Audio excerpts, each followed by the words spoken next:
kajian tauhid yang luar biasa. Juga yang kami hormati para asatiz, orang-orang tua kami, para hadirin wal hadirat.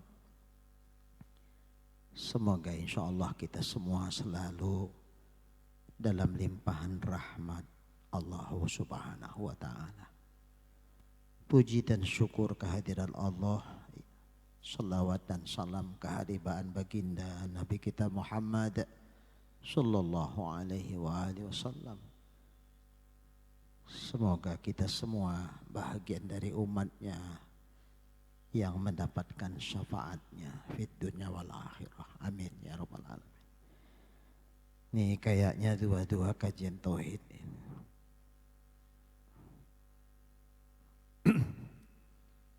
Judul materinya tentang sifat Allah, qudrat dan ta'alluqnya. Seperti yang kita sama pahami bahwa sifat Allah yang wajib secara tafsil kita ketahui, di samping juga tentu diimani 20 sifat. Bukan berarti sifat Allah cuma 20. Ini yang wajib kita ketahui dengan tafsil. Maka iman itu ada secara ijmali, ada tafsili. Yang tafsili 20 sifat itulah dengan dalil-dalilnya. Dari wujud sampai kaunuhu mutakalliman. Nah 20 itu dibagi oleh ulama 4. Sifat nafsiyah, salbiyah, ma'ani dan ma'nawiyah.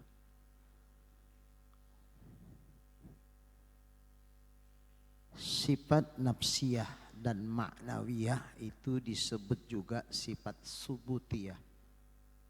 Sementara sifat salbiyah disebut sifat adamiyah. Untuk ma'ani disebut sifat wujudiyah. Cuman sayangnya Mu'tazilah mengingkari ma'ani ini. Makanya mengingkari ma'ani tidak sampai kafir karena tidak ijma'. Tapi mengingkari ma'nawiyah kafir, itu ijma'. Nah kita akan masuk ke sifat yang wujudiyahnya, yaitu sifat ma'ani di bahagian qudratnya.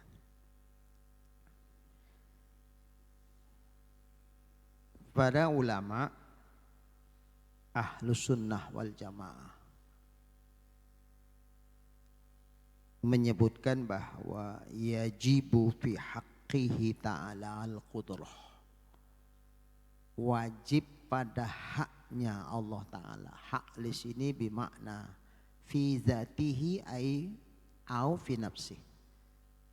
Wajib pada zat Allah atau pada diri Allah bahwa ia bersifat dengan qudrat.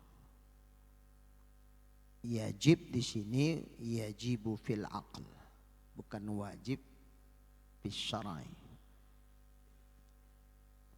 Dengan menandai kalau pakai yajibu fi atau yajibu lahu itu berarti wajib akli. Tapi kalau wajibu ala itu wajib syar'i. Wajibu ala kulli mukallafin. Pakai ala berarti itu wajib syar'i. Berpahala berdosa. Tapi kalau wajibu fi haq wajibu lahu ta'ala, itu berarti wajib akli. Wajib pada akal kita tentu. Makna wajib di situ dipastikan oleh akal kita bahwa Allah itu punya sifat qudrat. Kebalikannya mustahil Allah bersifat al-ajiz, lemah. Kalau terjemah qudrat itu ya kuasa. Cuman definisinya apa itu kudrat. Wahya, dan dia kudrat itu adalah sifatun, satu sifat. Ini yang diingkari oleh Mu'tazilah yang tadi disebutkan sama Ustadz kita. Katanya kalau sifat ini qadim, zat Allah qadim, ada dua yang qadim. Wah, itu mereka tak. Padahal bukan begitu konsep Ahlus Sunnah. Nah, sifat ini, kudrat ini untuk semua sifat ma'ani, bukan hanya kudratnya. Definisinya sama sampai ke tingkat sifatun, wujudiyatun, qadimatun, qaimatun bizatihi ta'ala. Ini semua sama. Nanti beda di ujung karena ta'aluknya berbeda. Yujidu bi'a wa yu'dimu. Itu karena ta'aluknya berbeda. Tapi kalau ini sama. Iradat juga begitu. Apa itu makna sifat wujudiyah? Sifat itu memang wujud. Ada. Membuktikan wujudnya bisa dilihat jika Allah menghendaki kita untuk bisa melihatnya. Sama seperti zat Allah. Zat Allah wujud.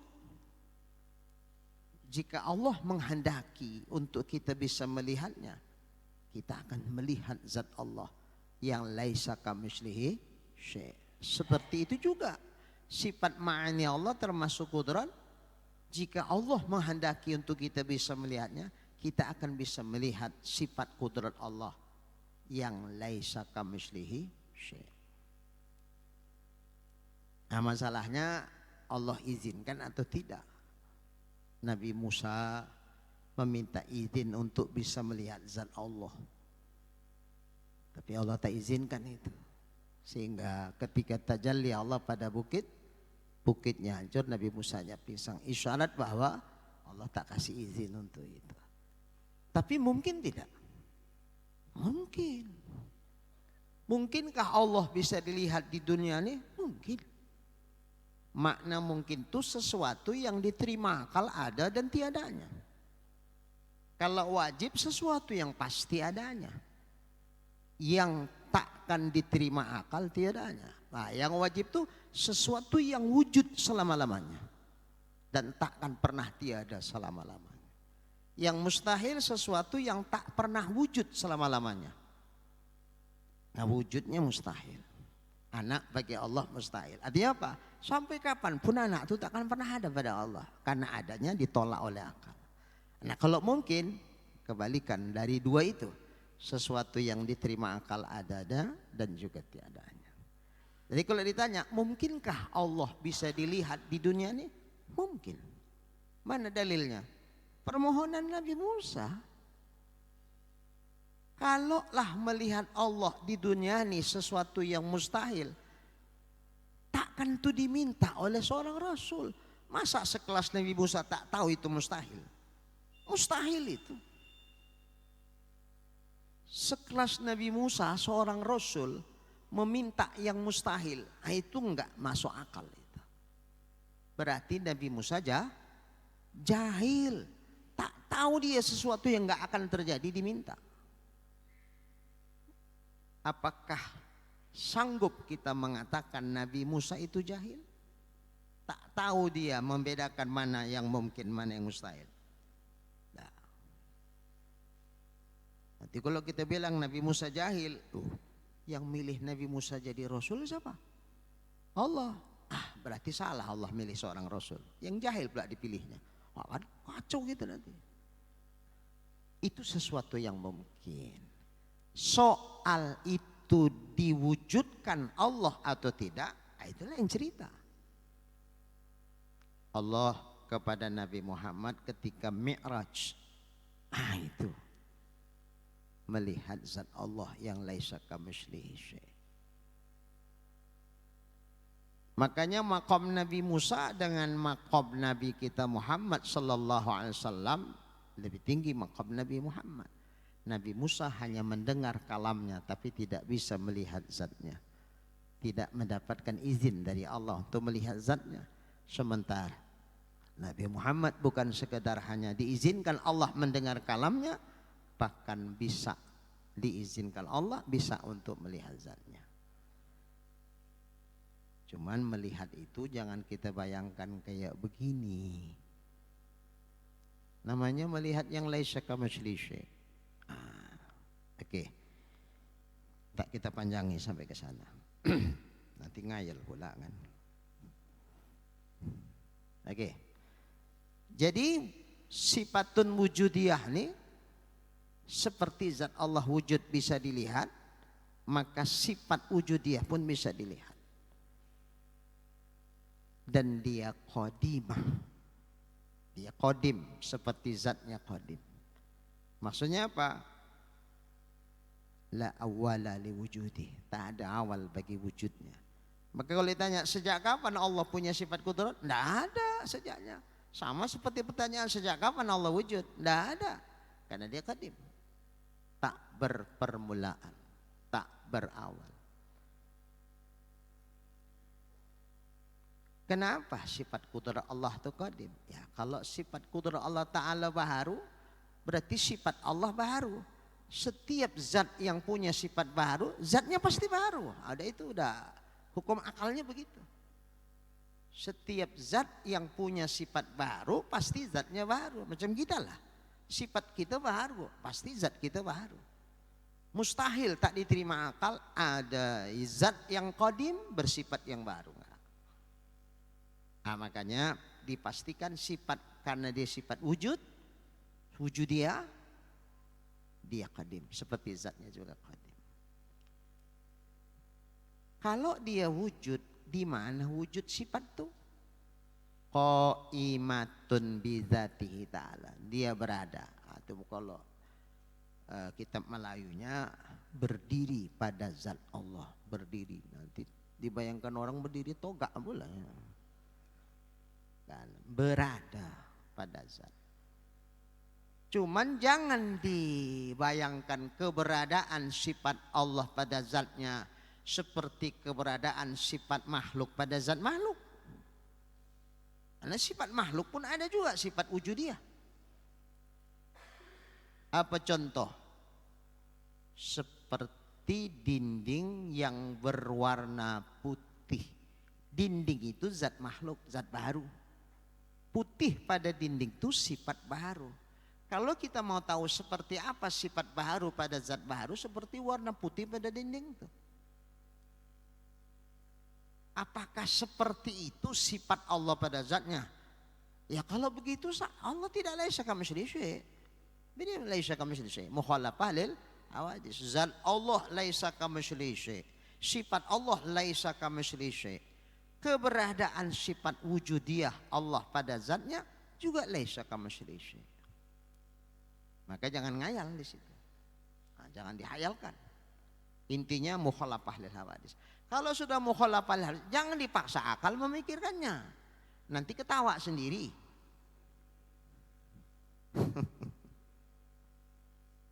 Tafakkaru fil khalqi wa la tafakkaru fil khaliq. Saya ngisi pengajian tauhid. Pikir kamulah ciptaan Allah, jangan kamu pikirkan hakikat zat sang pencipta itu. Fa innahu la tuhitu bihil fikrah.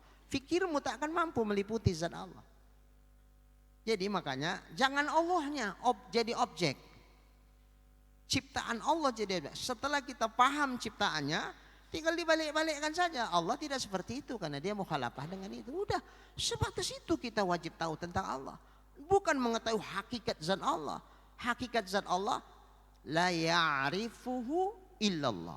Enggak ada yang tahu hakikat zat itu kecuali hanya yang punya zat itu. Jadi, ciri-ciri baharu apa? Gerak, diam. Ada baharu yang tak bergerak, tak diam? Tak ada. Oke. Lalu karena Allah tidak baharu, Allah bukan makhluk, berarti Allah tidak gerak, tidak diam. Sederhana aja. Pening kepala bapak tuh mikirannya. Jadi kayak mana Ustadz? Nggak gerak, nggak diam, dari Tuhan ngapain katanya. Pertanyaan itu memaksa dia untuk berpikir Allah sama dengan makhluk. Padahal sederhana aja udah, sampai di situ aja.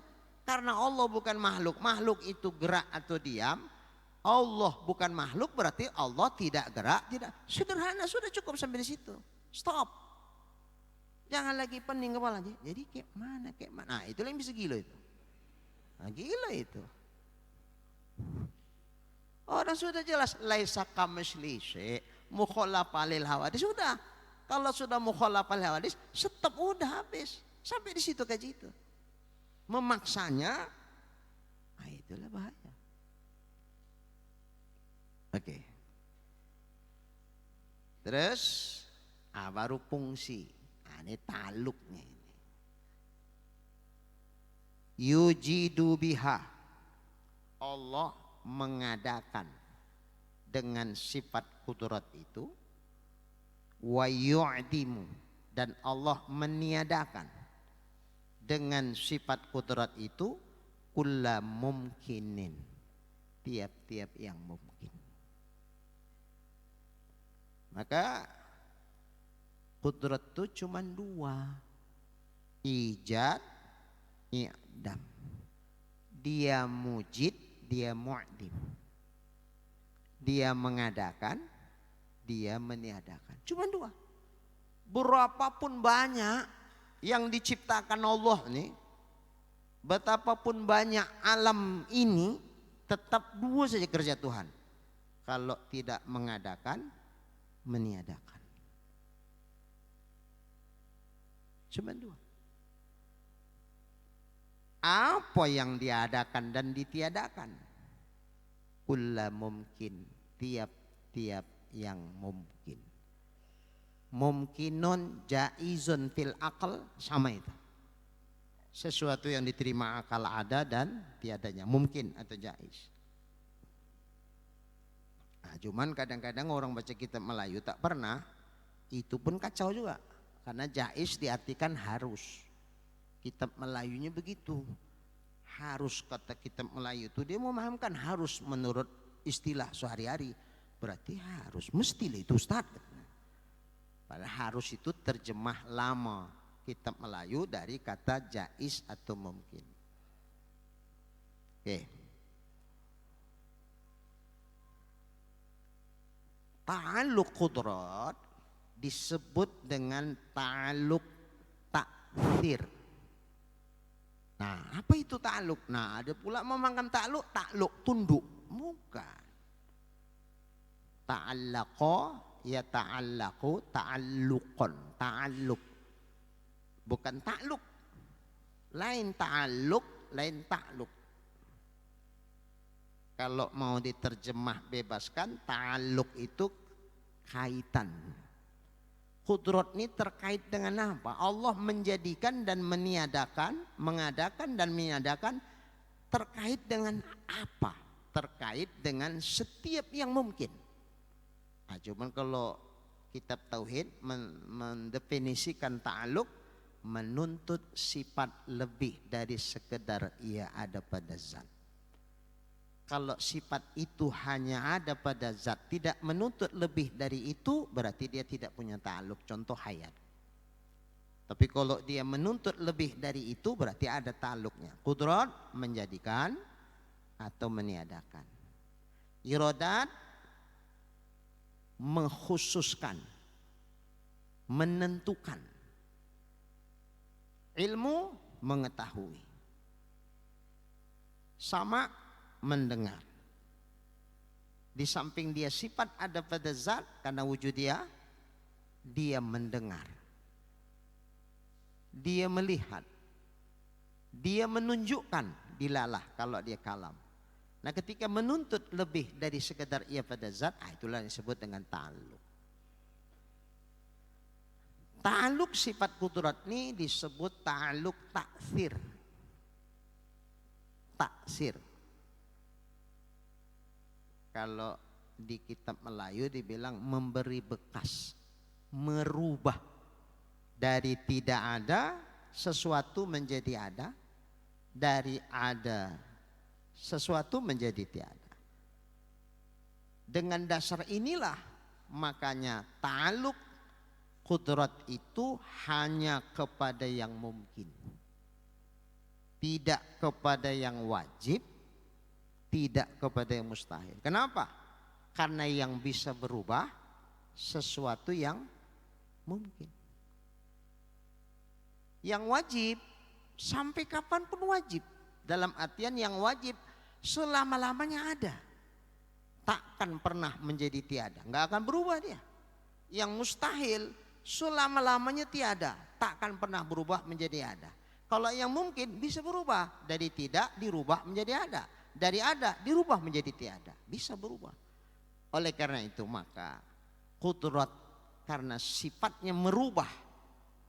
Dari tidak ada diadakan, dari yang ada ditiadakan, maka ta'alluqnya kepada sesuatu yang bisa berubah. Yang bisa berubah hanya yang mungkin. Maka ta'alluqnya kulla mungkin, kepada setiap yang mungkin.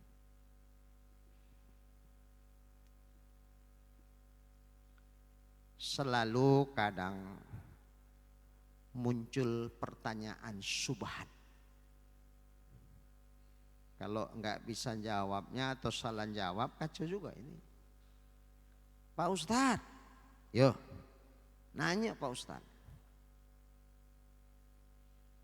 apakah Allah Maha Kuasa Ustadz? Kuasalah pula. Kalau tak kuasa pula bukan Tuhan. Kuasanya Tuhan menjadikan anaknya Ustadz. Kacau ini. Kuasanya Allah menjadikan anaknya Ustadz. Sama juga saya pernah ditanya begini, Ustadz, macam mana pertanyaan ini jawabnya? Kuasakah Allah menciptakan sebuah batu yang sangat besar Ustadz? Saking besarnya sampai Tuhan pun tak sanggup mengangkatnya. Ini kan pertanyaan-pertanyaan syubhat ini. Hati-hati jawabnya, kadang-kadang kejebak. Spontan aja, apakah kuasa menjadikan anaknya? Kuasa apa ya Tuhan? Jadi kenapa Tuhan belum punya anak sampai kini hari Ustaz? Karena belum mau Tuhan punya anak. Berarti kalau satu ketika Allah menghendaki dia kepingin punya anak, nah bisa lah Tuhan menjadikannya. Bisa, apa yang bagi Tuhan? Kena jebak Ustaz nih. Kalau nanti satu ketika Allah kuasa menjadikan anaknya jika ia mau, berarti anak itu bukan mustahil, mungkin. Mengapa? Karena yang mustahil tidak akan pernah berubah dari tiada menjadi ada. Yang bisa berubah itu mungkin. Berarti kalau gitu anak bagi Allah bukan mustahil, tapi mungkin. Perubahan mustahil jadi mungkin, itu mustahil. Karena masing-masing punya real. Yang mustahil ya mustahil sampai kapanpun mustahil, yang wajib ya wajib, yang mungkin ya mungkin. Nggak akan berubah-ubah itu. Nah inilah enaknya kalau mengaji tauhid tuh, patok-patoknya macam Ustaz Nano tadi kan ada patok-patok rezeki, nah ada patok-patok. Enak awak memahaminya. Tapi kalau nggak paham mengaji tauhid, bingung-bingung kok begini. Nggak ada patok-patokannya. Tentang soal rezeki ketukar, betul memang. Tapi kalau Ustaz amplop ketukar ada Ustaz. Nah ini udah pengalaman pribadi Ustaz itu ya kan. Ketukar khotib sama muazin. Sampai di rumah tengok tulisannya muazin. Oh ya mah.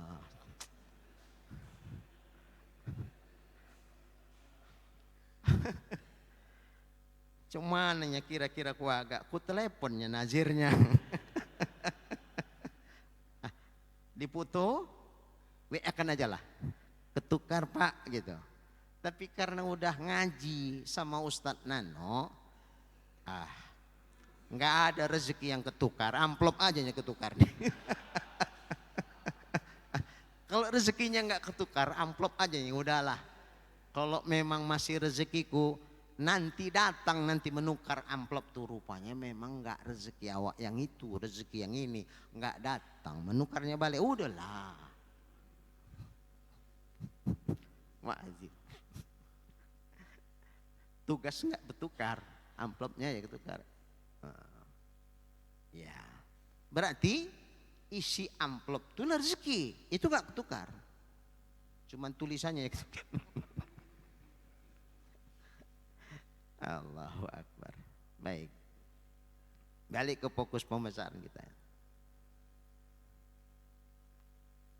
Nah, yang Allah jadikan itu, yang Allah tiadakan itu dengan sifat kudratnya, tiap-tiap yang mungkin ala wifqil iradah, sesuai dengan apa yang dikehendaki Allah.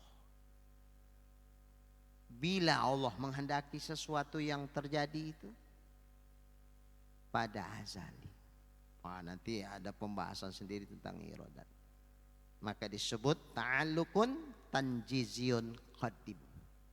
Bisa suluhi, bisa qadim. Nah, yang sesuai dengan tanjiz qadimnya iradat Allah. Innallaha fa'alul lima yurid. Sesungguhnya Allah menjadikan apa saja ma'disu si mausul umum selama itu sebatas yang mungkin. Lima yurid, apa yang dikehendaki. Innallaha ala kulli syai'in qadir. Sesungguhnya Allah Ta'ala atas tiap-tiap sesuatu qadir, kuasa ia menjadikannya. Ingat, syai' di situ syai' mungkin. Innallaha ala kulli syai'in mumkinin qadir. Bukan mustahilun, bukan wajibun. Timbul pertanyaan, kenapa kudrat Allah tidak ta'aluk kepada yang mustahil?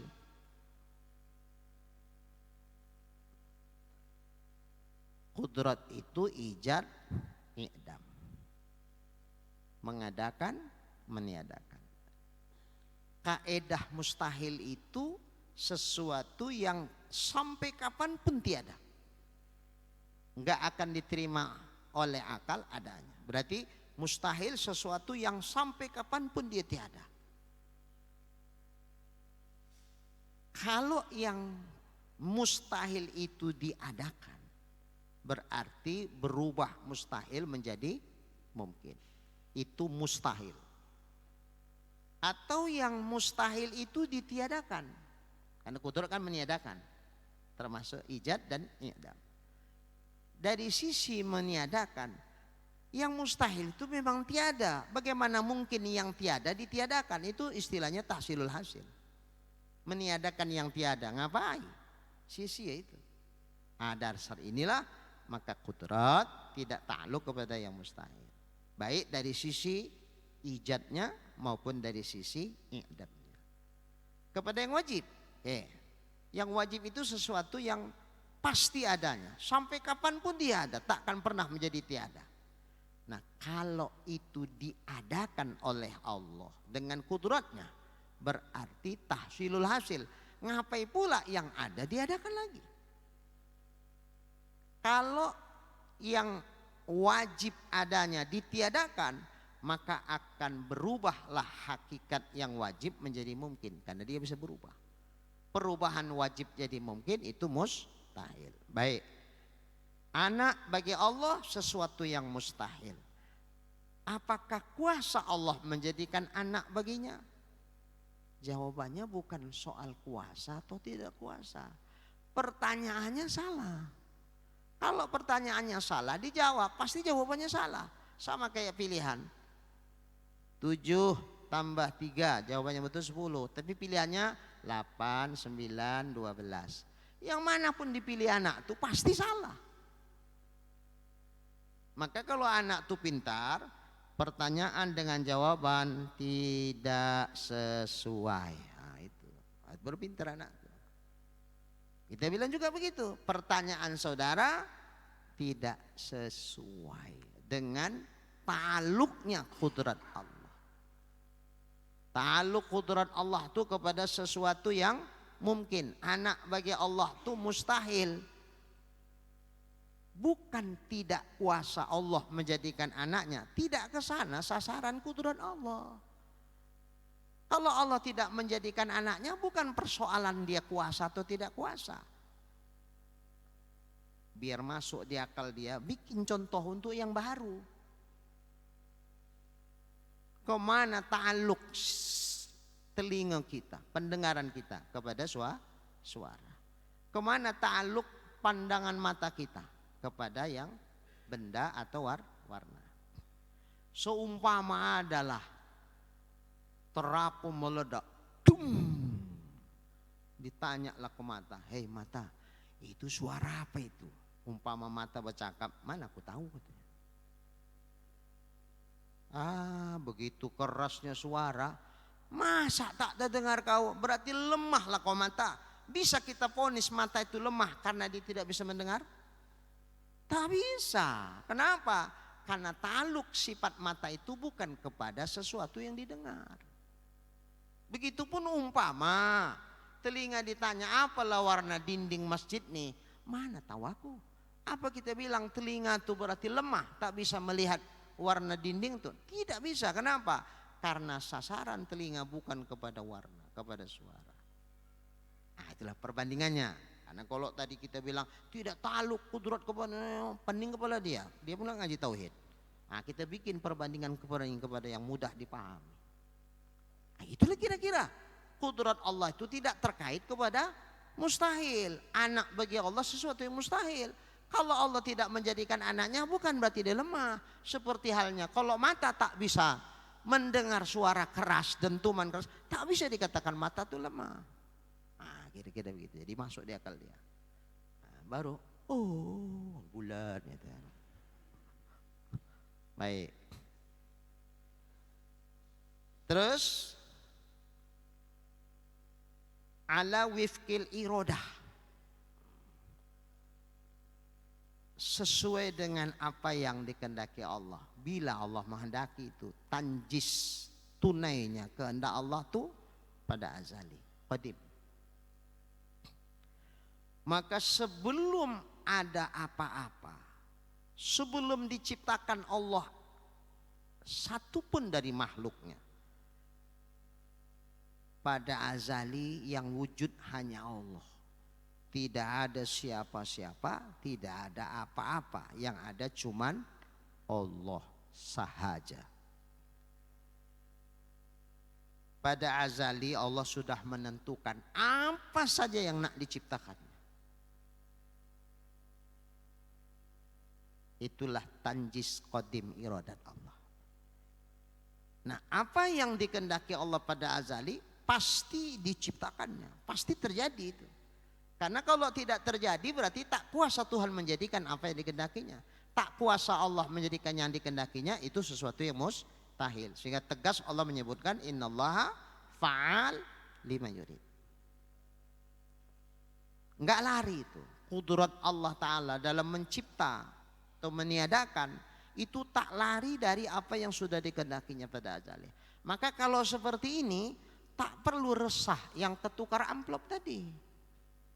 Gitu Ustaz ya. Tak perlu memang begitu tanjis qadim iradat Allah. Maka inilah tanjis hadisnya kudrat Allah. Tak perlu marah-marah sama nazir. Nah, enggak perlu marah-marah. Dan disinilah kadang-kadang karena kurang pemahaman tauhid berjualan lawak nih di sini jual lontong nih. Satu hari itu alhamdulillah dapatnya 300.000. Bulan depannya enggak jauh lah, kira-kira 10 meter dari rumah dia jual lontong lagi. Sohirnya kelihatan pula, aku tempo hari sebelum dia jualan dapat 300, gini hari dapat ku cepet lempul. Berarti dia motong-motong rezeki orang. Enggak ada istilah motong rezeki, enggak ketukar rezeki itu. Seandainya umpama yang sana enggak jualan pun cepet lempul juga dapatnya itu. Cuman inilah memahami tauhid inilah, mendudukkannya inilah. Setelah paham, menerima di dalam nih, itu lagi lebih sulit lagi. Pertama, kaji itu dipahami. Paham itu di sini. Setelah dipahami, diyakini. Setelah diyakini, dirasakan keyakinan itu.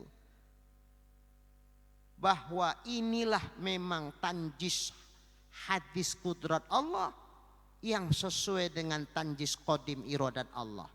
Takkan ketukar itu yang dalam ilmu Allah tuh. Takkan ketukar apa yang dalam iradat Allah tuh. Takkan berubah itu. Jadi kalau sudah begini, nggak ada yang perlu kita risaukan. Maka inna awliya Allah la khaufun alaihim wa la hum yahzanun. Kenapa? Ini pegangan orang tuh. Untuk sesuatu yang akan datang nggak perlu ditakutkan. Toh takut nggak takut yang terjadi yang dalam ilmu Allah tuh. Takut atau tak takut yang terjadi apa yang dalam iradat Allah. Yang sudah terjadi tidak perlu didukakan. Kenapa? Karena hakikat ini terjadi pun sesuai dengan apa yang dalam ilmu dan iradatnya.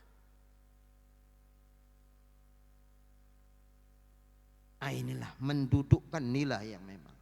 Kadang paham, tapi mempraktekkan yang dipahamkan ke hati, itu yang berat. Memahaminya berat. Maka Ustadz Mas'ud almarhum sama tuan guru kita, beliau bilang, kalau ngaji fikih pertanyaan tuh baru sepatah dua patah awak bercakap, betul-betul pertanyaan. Tapi kalau udah ngaji tauhid tertunduk. Aku pun curiga tunduk apanya ini. Nah, beliau ngajar di rumah salah satu dokter. Karena dia dokter senior, yang bawah-bawahannya suruh ngaji rumahku ngaji.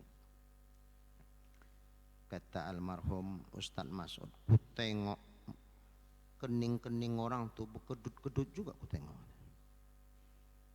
Cuman karena mereka dokter biasa berpikir, mereka walaupun keningnya berkedut tapi terus diikuti. Lama-lama paham juga. Beda oma-oma. Kalau oma-oma begitu berkedut keningnya, aing payah kali kajinya ini, langsung tak masuk. Males. Berpikir yang jelimet tuh, males orang tuh. Maka kadang-kadang kalau pertanyaan fikih pun, Ustaz apa hukumnya? Onda orang tuh haram, wajib, udah gitu-gitu aja. Nah, maka Ustaz Mas'ud bilang, aku tak bisa menjawab macam begitu. Kita pahamlah sama-sama bagaimana karakter Ustaz Mas'ud almarhum. Beliau kalau menjawab itu, pertanyaannya ini diraunkannya dulu. Mengapa sampai baru, maka hukumnya begini, inilah dia, begitu, raun dulu. Diajaknya kita berpikir supaya jangan mengikut, jangan lagi bahasanya kata Ustadz Anu, enggak. Tapi dia paham kenapa kok Ustadz Anu mengatakan begini, jalan pikirannya begini. Jadi fikih ditanya tapi jawabannya usul fikih.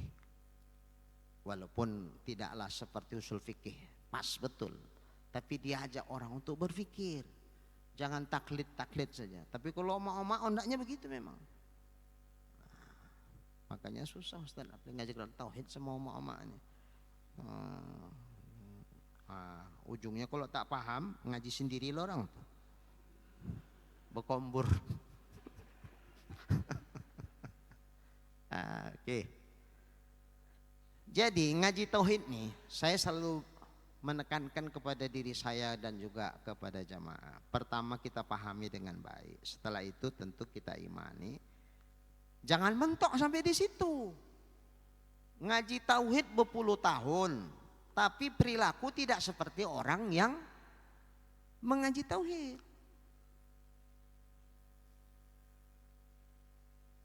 Misalnya, walaupun ini susah ini menerapkannya, kita akui memang.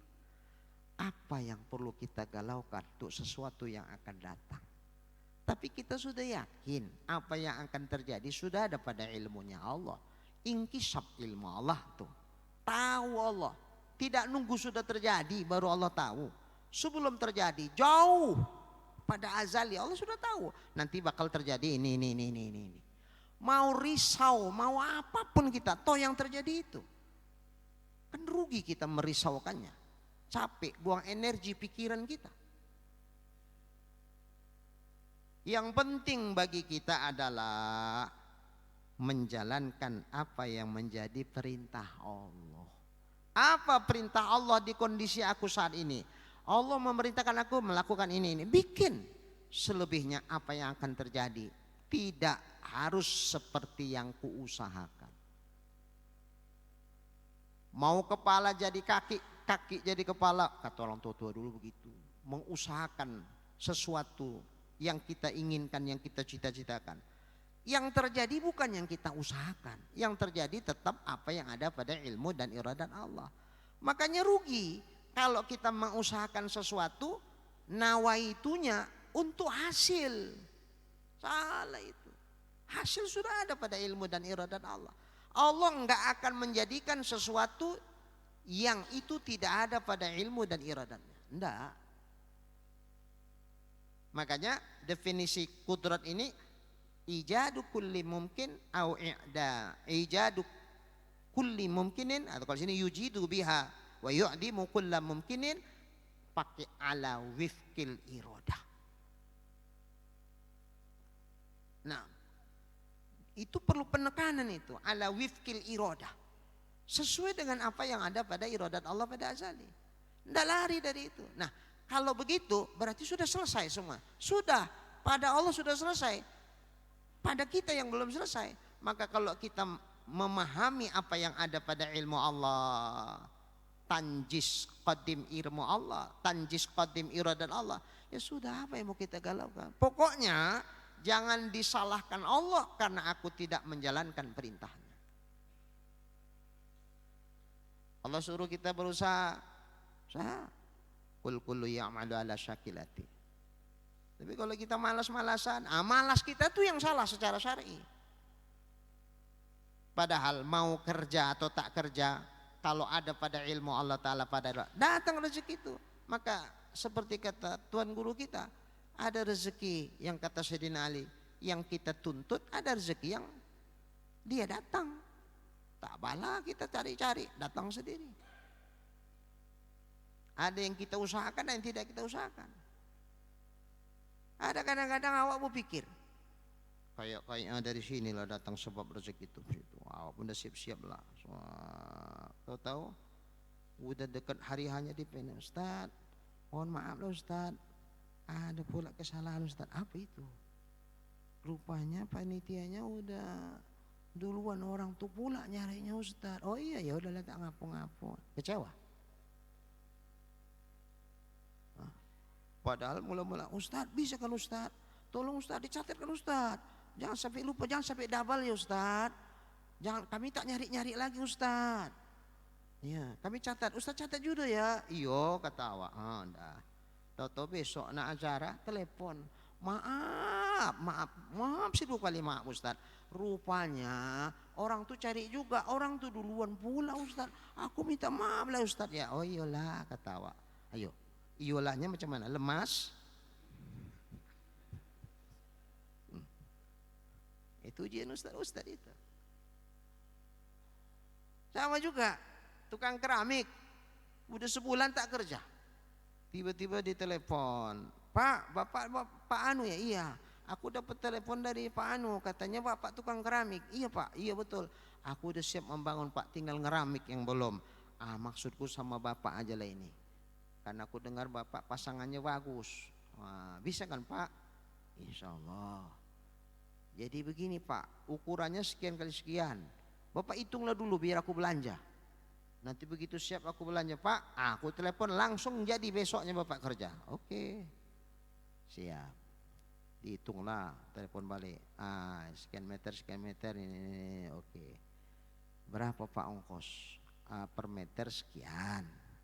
Bisa kurang Pak? Bisa. Jadi berapa lah yang netnya Pak, berapa? Sekian. Oke lah Pak ya, nanti ku telepon balik ya Pak ya. Oke. Tanya istrinya, apa Bang? Ini gini-gini. Alhamdulillah. Terbayang istrinya lah pula, nanti kayaknya sekian tuh Bang ya. Udah dibagi-bagi sama istri di kepalanya. Yang ini tuh ini, yang ini tuh ini. Udah. Tahu besoknya nelpon lagi, Pak, ini orang tua kami sakit keras pula di kampung Pak. Kayaknya kami ke kampung lah dulu ya Pak ya. Untuk selanjutnya nanti kami telepon lagi ya Pak ya katanya. Maklum mas kawan tuh. Kenapa Bang? Depending orang tuanya sakit keras mak, barangkali nggak jadi itu udah duitnya untuk perobatan orang tuanya. Itulah dia. Nah kalau kita mendudukkan kaji ini bukan cuma dikaji, bukan cuma dipahami, tapi didudukkan yang kita pahami itu dijadikan sebuah keyakinan yang kokoh dalam hati, ya enggak masalah. Berpikir dari sini datang rezeki itu. Ternyata batal dibikin Tuhan. Lemas kawan tuh. 1 jam kemudian tak pakai direncanakan Pak, langsung Pak, hari ini juga Bapak datang, bahan sudah kubeli, langsung kerja Pak. Hah? Langsung kerja? Iya, pagi ini, iya, Bapak carilah keneknya. Langsung Bapak berdua sama tukang sama kenek. Oke lah, langsung, kerja langsung. Langsung cair hari itu juga. Awak pikir dari sana sebab datang rezeki dibikin Tuhan, ternyata tidak. Makanya tosa bening-bening, burung tuh tak bening-bening. Pagi pergi pulang balik ada rezeki pagi. Nah, kalau Ustadz Nano bilang burung, saya mencontohkan labo-labo. Ala Syakilati, skillnya laba-laba bikin sarang. Habis itu diam dia, menunggu datang rezeki Allah Ta'ala. Enggak ada itu laba-laba jalan-jalan kayak ayam menyeker-nyeker, enggak ada. Duduk dia lo, berzikir dia. Ya Razak, ya Razak, ya Razak. Jadi kalau mau mencontoh laba-laba bisa juga itu. Sabarnya, qanaahnya, ridhonya, tawakalnya. Tenang dia berzikir menunggu datang. Tiba-tiba cup, lalat. Oh lalat rezeki, lalat pun jadi, alhamdulillah. Plak lalat. Qanaah dia, tak pernah protes. Kok lalat lah yang datang? Padahal udah berapa lama aku berzikir. Jadi kalau bisa kita kayak laba-laba, paten itu. Tapi ternyata kita kalah sama laba-laba. Kira-kira begitu. Baiklah. Cukup Ustaz. Cukup lah ya. Baiklah. Nanti kemalaman. Saya mau aja, cuman kemalaman nanti. Baiklah. Panjang sebetulnya takluk ini belum selesai, tapi udahlah kita padakan sampai di sini. Nanti panjang-panjang kaji malah payah memahaminya, payah pula mendudukkannya kepanjangan. Ini aja pun yang singkat, yang pendek kaji kita nih, mudah-mudahan bisa dipahami dengan baik, didudukkan sebagai sebuah keyakinan, kita praktekkan dalam kehidupan. Sehingga memang perilaku kita, perilaku orang-orang yang benar-benar menanamkan nilai-nilai tauhid. Insya Allah. Semoga Allah menolong kita untuk bisa mengamalkan apa yang kita kaji ini. Billahi taufiq wal hidayah. Assalamualaikum warahmatullahi wabarakatuh. Alhamdulillah, sama-sama kita ucapkan terima kasih kepada Tuan Guru Kiai Haji Supriyadi yang telah memberikan syarahan materi yang sangat luar biasa tentang kajian tauhid. Mudah-mudahan apa yang disampaikan beliau atau kedua tuan guru kita menjadi ilmu yang dapat kita amalkan dan mudah-mudahan semakin dekat kita kepada Allah Subhanahu wa taala. Amin ya rabbal alamin. Baik, untuk selanjutnya kita buka sesi tanya jawab. Pertanyaan sudah beberapa masuk dari WhatsApp atau pertanyaan langsung kita dahulukan.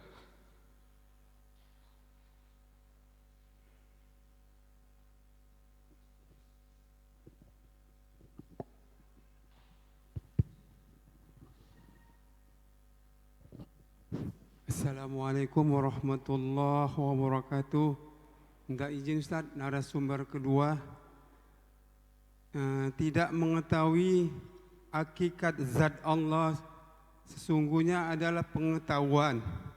Sedangkan meneliti zat Allah yang sebenarnya adalah kesyirikan. Apa maksudnya Ustaz?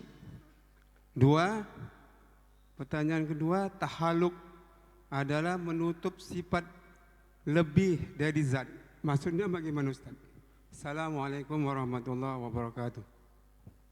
Coba mohon diulang pertanyaan yang pertama. tidak mengetahui hakikat zat Allah sesungguhnya adalah pengetahuan. Sedangkan meneliti zat Allah yang sebenarnya adalah kesyirikan.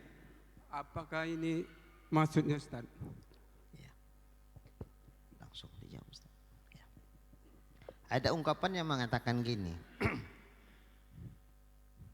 Tahu hakikat zat Allah menunjukkan ketidaktahuan. Tak tahu hakikat zat Allah berarti dia tahu. Ya, kenapa begitu? Ketika atau kesyirikan bisa juga. Ketika orang mengatakan, aku tahu Allah tuh, cuman rupanya Allah tuh, menurut aku Allah tuh besar, tinggi, kepalanya aja lebih besar dari bumi ini. Apakah itu Allah? Pasti bukan. Berarti ketika dia meyakini itu Allah, menunjukkan ketidaktahuan dia bahwa Allah itu bukan itu, atau itu bukan Allah. Lalu apa namanya dia itu? Bukan cuma sekedar tak tahu, bukan sekedar dia jahil tentang Allah. Jahilnya itu berkuadrat, jahil murakkab. Nah, pertama dia tak tahu hakikat Allah. Yang kedua, dia tak tahu kalau dirinya tak tahu. Buktinya apa? Yang bukan Allah, dia kini itu Allah. Nah, tuh. Sama kayak begini. Ini tomat. Dia bilang apel nih. Pak, itu bukan apel, Pak. Itu tomat. Mana pula apel ini? Itu dua kali jahilnya itu. Pertama dia tak tahu sebetulnya membedakan mana apel, mana tomat. Yang kedua tak tahu dirinya kalau dia tak tahu mana apel, mana tomat. Karena dia merasa tahu. Kayak inilah. Dia merasa tahu Allah. Sehingga dia yakini yang Allah itu yang bukan Allah itu jadi Allah. Maka orang yang ketika dia meyakini yang bukan Allah berarti itu kekafiran. Maka jahil murakkab itu kafir itu. Kalau terkait dengan Allah. Tentang ta'alluq, menuntut sifat. Maksudnya begini, menuntut jangan diartikan menuntut kayak kita menuntut maksudnya. Kalau sifat itu hanya sifat yang ada pada zat, tidak lebih dari itu, berarti dia tidak punya ta'alluq. Tapi kalau dia bukan sekedar sifat itu ada pada zat, tapi dia ada sasaran tugas, nah itu kira-kira ada sasaran yang lain dari sekedar dia ada pada zat. Seperti kalau qudrat, ijad, i'dam, mengadakan, meniadakan. Kalau iradat, menghendaki. Kalau ilmu, mengetahui sesuatu. Kalau sama, mendengar. Kalau basar, melihat. Maka ketika dia punya sasaran kerja, itu disebut sasarannya itu adalah ta'alluq.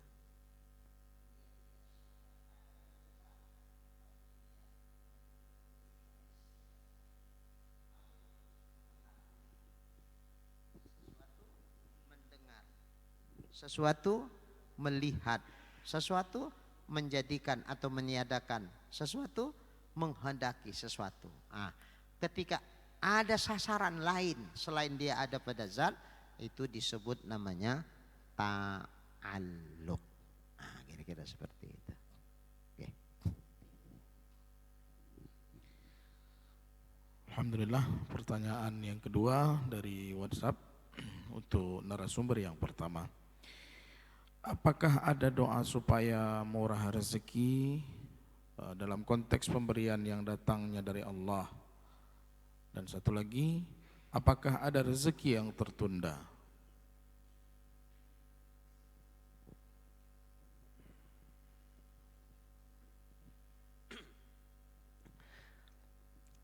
Kalau terkait doa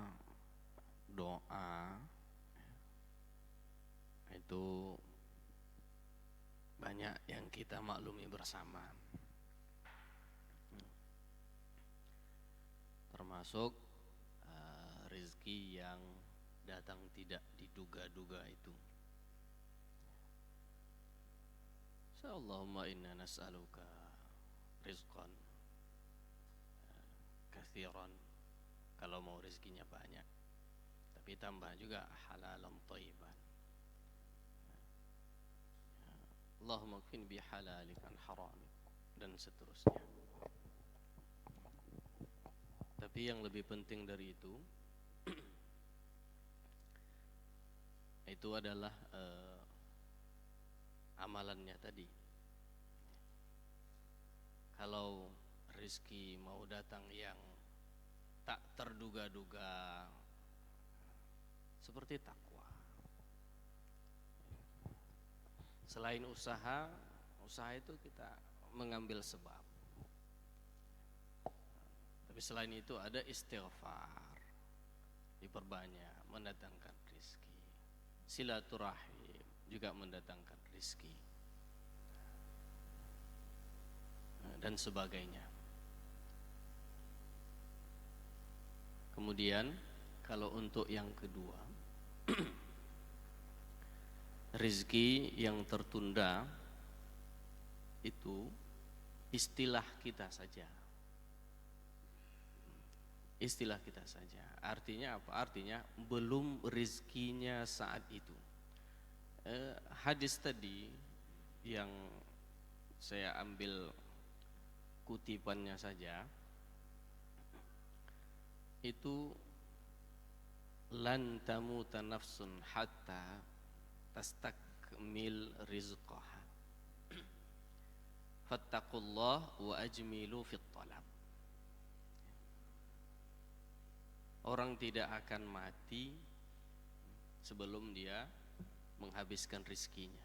Selagi masih hidup dia itu tanda masih ada rizkinya. Kalau udah mati, berarti rizkinya udah habis. Matilah dia. Fattaqullah wa ajmilu fit talab. Maka dalam hal mencari rizki itu bagus-baguslah. Jaga juga takwa. Wala yahmilanna ahadakum istibta'ur rizq an yatlubahu bima'siyatillah. Kalau lambat datang rizki atau merasa rizki itu lambat datangnya, jangan karena merasa lambat itu cari jalan pintas dengan melakukan katakanlah yang haram dan sebagainya. Jadi kalau istilah kita rizki yang tertunda, itu artinya rizki dia memang bukan saat itu.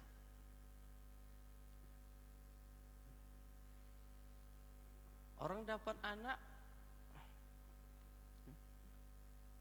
rizki. Kalau dalam kitab sama-sama syarah Jauharat Tauhid juga, Ithaful Murid Al-Imam Ibnu Amir itu disebutkan yang harta, yang anak dan seterusnya rizki, termasuk rizki yang zahir tadi. Sudah. Jadi ada orang punya anak tapi nanti, berarti rezekinya belum saat itu. Nah, inilah yang kemudian dikatakan oleh orang biasanya rezeki yang tertunda. Nah, kalau kita katakan dalam keyakinan yang sebenarnya rezeki tertunda, udah tahu kita memang itu rezeki kita, kan belum tahu. Kenapa? Karena yang hanya kita ketahui rezeki kita adalah yang kita manfaatkan, yang dapat kita makan, kita pakai, kita gunakan saat ini. Ketika itulah kita tahu ini rezeki kita. Kita dapat duit, mau beli makan, nanti kita makan. Udah tahu kita bahwa makanan itu nanti rezeki kita. Ternyata begitu mau ke tempat makan, hilang duit tadi, jatuh. Sampai ke warung tak jadi beli. Anak, ada juga orang seperti itu. Oh, ini belum rezeki bapak, ini rezeki yang tertunda ini. tidak bisa kita katakan. Kenapa? Karena apa yang belum kita manfaatkan, kita nikmati tadi, berarti itu belum rezeki kita. Nah, dari sisi penyebutan, ungkapan sehari-hari mungkin kita gunakan istilah rezeki yang tertunda itu. Walaupun pada akhirnya kupikir rezeki yang tertunda rupanya rezeki yang terbang melayang. Jadi tidak ada rezeki itu yang tertunda. Karena yang kita tahu itu rezeki, bahwa itu adalah rezeki kita ketika kita kita manfaatkan. Jadi tak boleh kita ungkapkan seperti itu, Ustaz. Ya boleh-boleh saja. Karena itu ungkapan kita sehari-hari. Keyakinan kita kan tidak seperti itu. Keyakinan kita tidak seperti itu. Nah, orang dapat gaji lah umpamanya. Dia bekerja dari awal bulan. Gajinya kapan dapat? Duit itu kapan dia dapat? Bisa dia beli ini itu segala macam. Akhir bulan.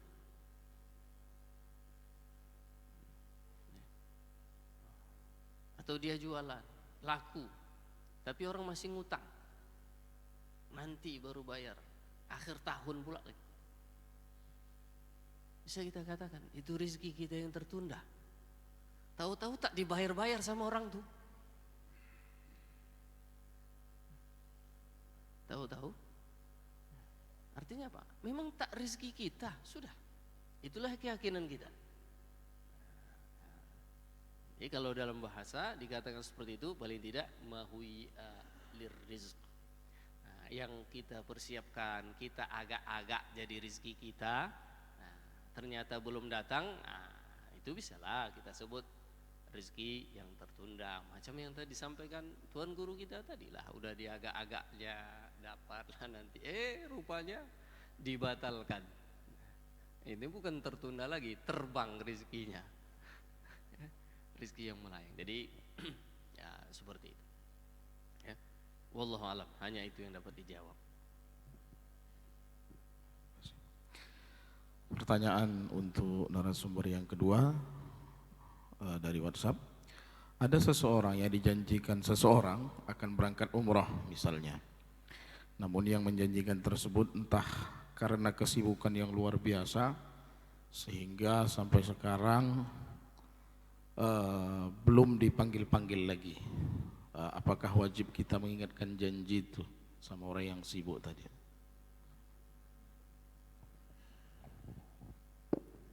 Ini pertanyaan fikih namanya, bukan tauhid.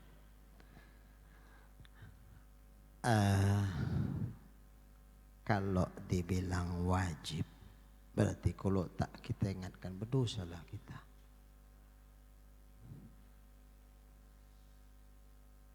Sekedar boleh diingatkan, boleh.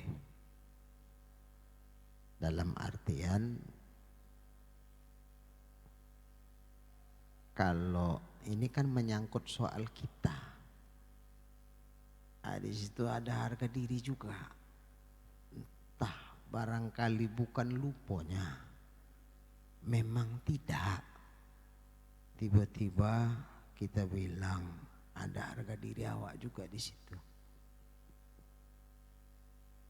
Tapi kalau sekedar boleh, boleh. Sama kayak tadi lah, ketukar amplop tuh. Kalau boleh, boleh. Karena di situ memang ketukar. Cuman kan menyangkut harga diri awak juga. Cuma masih mending ketukar, lupa ngasih. Nah, itu lebih parah lagi. Kalau ketukar ada tukarannya kan, lupa ngasih.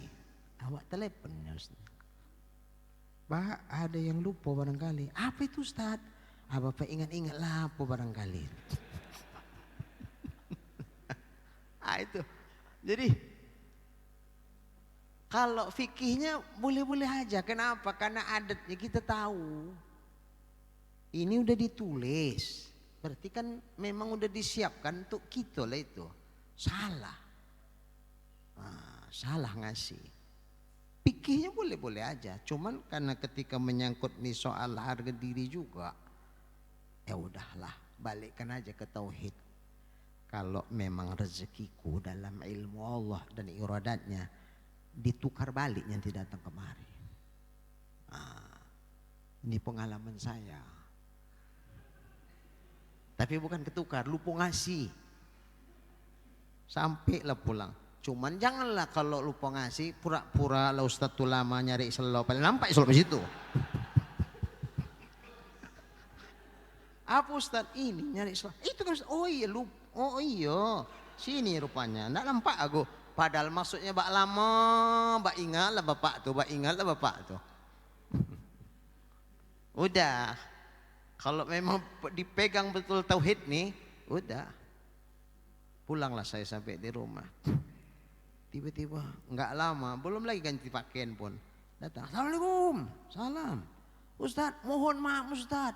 Lupa tadi ngasihnya Ustaz. Oh masih rezeki dalam hati. Tapi ada juga lupa terus, macam kata Ustaz Nano tadi lah, lupa terus. Ya udah, berarti tak rezeki awak. Tapi yakin, intan sulullah yansurkum. Enggak dari sini, diganti Allah yang min haitsu la yahtasib. Nah itulah kalau pengalaman Ustaz biasa kayak gitu. Ustaz Nano pun udah pernah ngalami begitu, saya yakin. Mudah-mudahan gantinya lebih banyak lagi Ustaz kan. Ini biasanya itu. Tapi insya Allah malam ini nggak lupa lah.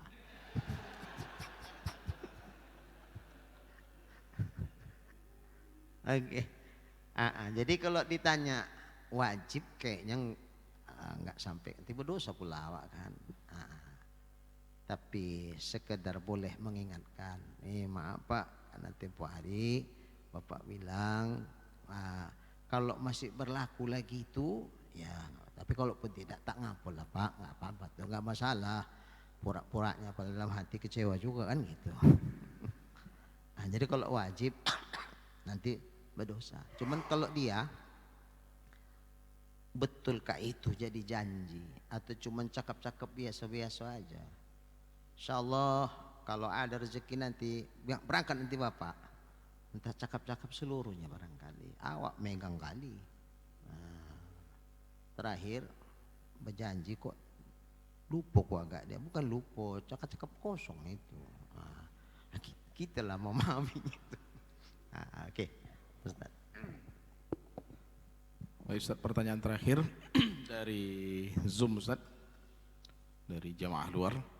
Izin bertanya, ini karena Tuan Guru kita sama-sama mengaji Tauhid, boleh saja siapa yang menjawab. Bagaimana memahami keberadaan Allah di langit? Karena beberapa ayat dan hadis yang menyebut Allah fis sama. Apakah di hadis ada istilah mutasyabihat juga? Mohon penjelasan. Sehubungan karena tadi baru saya menjawab, yang pas untuk jawaban berikutnya Ustadz Nano.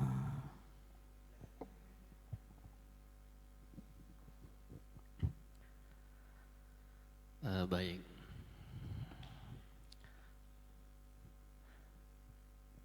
Akidah kita Ahlus Sunnah wal Jamaah itu bahwa Allah Subhanahu wa taala tidak bertempat. Tidak bertempat. Karena kalau bertempat itu sifat baharu sebagaimana sebut Tuan Guru kita tadi. Kalau Allah bersifat dengan sifat baharu, baharu pula lah Allah berarti. Oleh karena itu, baik ayat Quran atau hadis yang menyebut seperti ini dipahami oleh ulama dengan dua metode itu. Dengan takwil atau tafwid. Kalau takwil ya berarti dimaknakan dengan makna yang layak. Allah di langit, Allah menguasai langit. Kenapa langit saja yang disebut? Karena langit itu yang tinggi, yang besar. Allah di langit, Allah maha tinggi. Begitu seterusnya kalau takwil. Ini lebih ahkam.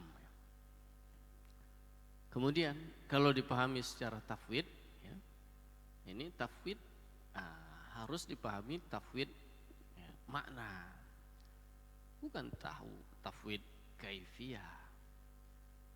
Nah, serahkan kepada Allah Subhanahu wa taala apa yang dimaksud dengan makna dari kalimat tersebut, ayat ataupun hadis. Tapi ada kuncinya. Apa itu? Tak sama Allah dengan baharu.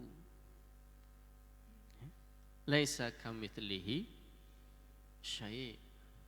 Nah, oleh karena itu dikatakan oleh ulama, kalau ada orang mengatakan ya, bahwa Allah di atas, ya, di atas, langit itu kan di atas. Mungkin maksudnya maha tinggi, tidak masalah. Tapi kalau Allah di atas, ya, tempat, maksudnya tempat, baik langit dan seterusnya, pokoknya di atas, dalam artian tempat. Nah, ini kalau dia dengan keyakinannya seperti itu memahami ayat dan seterusnya, walaupun nanti dia katakan dengan tidak sama dan seterusnya, ini bisa fasik. Tapi kalau mengatakan bahwa Allah itu di bawah, itu masuk nanti penghinaan, sampai-sampai ulama mengatakan bisa kafir. Jadi harus dipahami bahwa ayat-ayat seperti itu, inilah masuk, kalau ayat ya tasyabihat itu. Ada muhkamat, ada mutasyabihat. Jadi jangan dipahami demikian ya, secara literal. Ya, jadi kita takwilkan itu lebih ya, itu lebih bisa diterima, karena orang sekarang kan akalnya banyak main. Kalau udah dibilang nanti pokoknya Allah yang tahu apa makna dari ayat itu, tak nerima dia. Nah, makanya ya, ditakwilkan saja bahwa maksudnya adalah Allah Subhanahu wa taala mengatur langit, menguasai langit, atau Allah Subhanahu wa taala maha tinggi, bukan tempat. Kenapa disebut langit? Itu simbol lambang ketinggian. Jadi mungkin hanya itulah yang bisa dijawab. Kalau bisa ditambah oleh Tuan Guru lebih.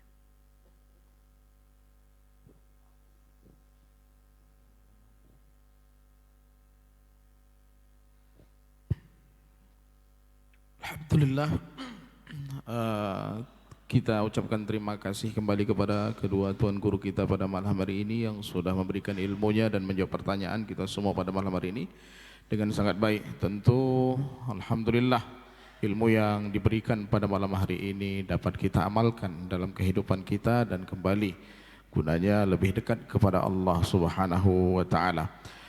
Masih banyak yang ingin kita diskusikan dengan Tuan Guru kita pada malam hari ini, namun waktu juga yang membatasi kita. Kita doakan mudah-mudahan kita semua, khususnya Tuan Guru kita pada malam hari ini, diberikan kesehatan, keafiatan oleh Allah Subhanahu wa taala sehingga di pengajian selanjutnya kita dapat dipertemukan kembali. Amin ya Allah.